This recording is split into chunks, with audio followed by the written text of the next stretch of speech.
堪称神人的7大牛人，家喻户晓的孔明连前5都排不上。这7人分别是谁呢？他们身上又有什么神奇的故事？首先第1位就是兵家之祖姜子牙。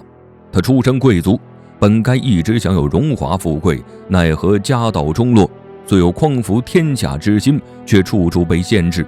愤怒之下，他辞官归隐，从此便开始了自己颠沛流离的生活。从少年到暮年，他做过屠夫，当过商贩，最穷的时候甚至3天都没有米下锅。但即便是如此，他也没有因为困境而放弃学习，不论条件如何艰苦，他都坚持如一地研究治国安邦之道。哪怕到了70岁依旧一事无成，但他也没有放弃，只是感叹时机还没有到，需要耐心等待。好在皇天不负有心人，在他72岁这一年呢，终于等来了机会。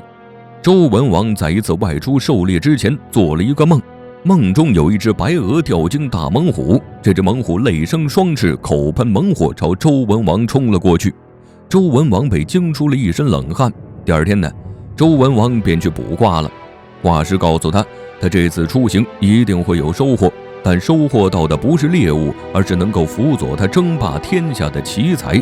对此，周文王表示半信半疑。等他行至渭水河边，便遇见了姜子牙。接下来便是耳熟能详的愿者上钩。后来姜子牙便开始辅佐周文王，他尊贤上公，任人唯贤，不仅打破了周朝血缘关系的束缚，在军事方面也颇有成就，将他尊为兵家始祖，就是对他最高的评价。第2位，鬼谷子。鬼谷子原名王许，因隐居在鬼谷，所以又号称鬼谷先生，是战国时期智慧卓绝的一代宗师。纵横家呢尊他为始祖，名家尊他为始祖，阴阳家尊他为始祖，就连道家也要尊一声王禅老祖，可见他的影响力。他深明刚柔之势，通晓闭合之术，善于修身养性，精于心理琢磨，一生桃李满天下。从庞涓到孙膑，从吕不韦到毛遂，都是他的弟子。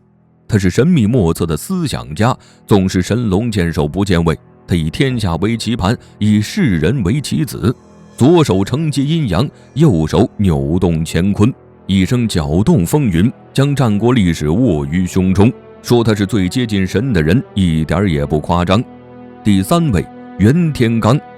如果非要用一句话来形容袁天罡到底有多神，那绝对是他说几点下雨就几点下雨。作为史上最有名的相术师，《推背图》就是他的代表作。作为预言界的老大哥，袁天罡究竟有多神呢？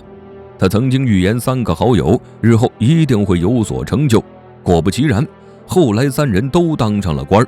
他早已预测到太子李建成无法继位，便告知自己的3位好友先抑后扬，这也让他拥有了扶摇直上的机会。唐太宗李世民得知有如此高人以后，便找人去召见了他。一番交谈下来，袁天罡便开始了自己开挂的人生剧本。他凭借着自己的精湛相术和一次又一次精准的预言，换来了十分稳固的地位。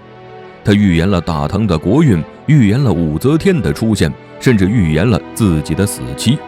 说他是最接近神的相术大师，还真是一点也不为过。第4位，李淳风。其实在大唐还有一个与袁天罡齐名的人，那就是李淳风。如果说袁天罡是大唐第一相术师，那李淳风绝对是大唐科学界的第一人。李淳风自幼聪明好学，博览群书的他9岁便入了道，简直是妥妥的学霸。25岁上书物演原力的18条修改意见，唐太宗李世民采纳7条。31岁上书改制浑天仪，李世民欣然应允。44岁升至太史令，他是世界上第一个给封定级的人。同时他还编定和注释了算术10经，指出了原著中的多处错误，为唐代以后的算术启蒙做出了巨大贡献。而推背图与他也有着密不可分的关系。相传他与袁天罡夜观天象时，一时兴起，便开始以谶语记录大唐之后2000年的国运。据说李淳风还想注释更多的东西，但袁天罡却认为天机不可泄露太多，于是便伸手推了推他的背，由此得名推背图。第5位，张良。古往今来有数不尽的谋士，但是能称得上谋圣的还真是没有几个，而张良绝对是其中之一。张良有多厉害？他是汉初3杰之首，是汉朝的开国元勋。在司马迁笔下，他早年是侠士，中年是谋士，晚年是方士。或许后世提及张良时，首先想到的是他是汉朝的开国元勋，是赫赫有名的谋士，却不知道他也曾是个一身虎胆的刺客。身为谋士的他，竟然刺杀过秦始皇。虽然他的刺杀并未成功，但也是勇气可嘉。毕竟有几个人敢刺杀秦始皇的？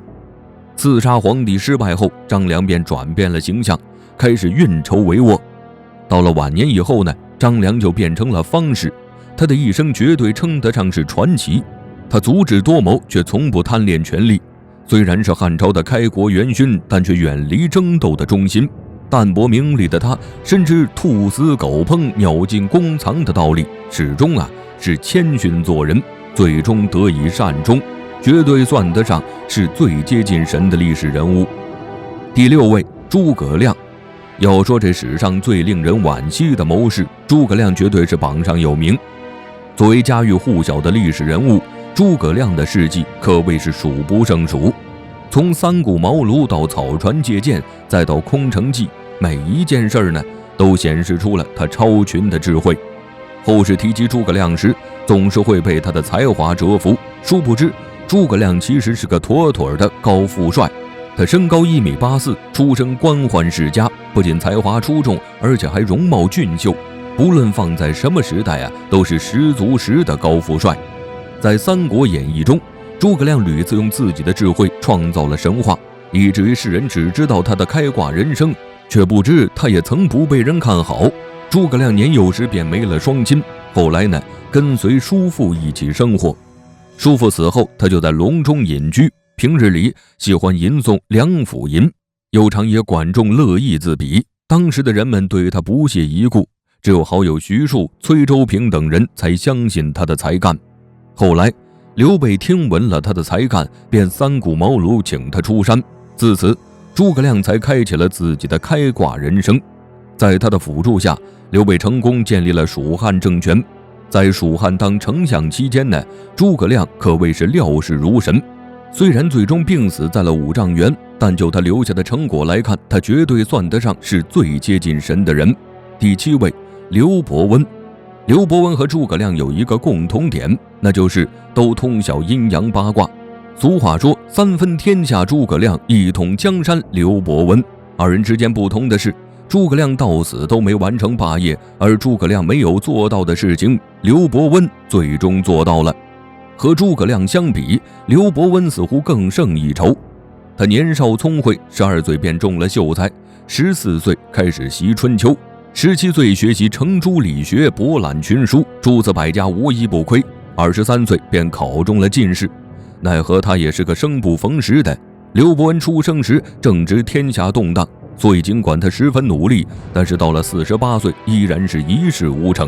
不过神人之所以会被称为神人，就是因为他们总是能在关键的时候抓住机会，然后一飞冲天。刘伯温49岁这一年遇见了朱元璋，他献策让朱元璋一举攻破陈友谅，助朱元璋定鼎江山。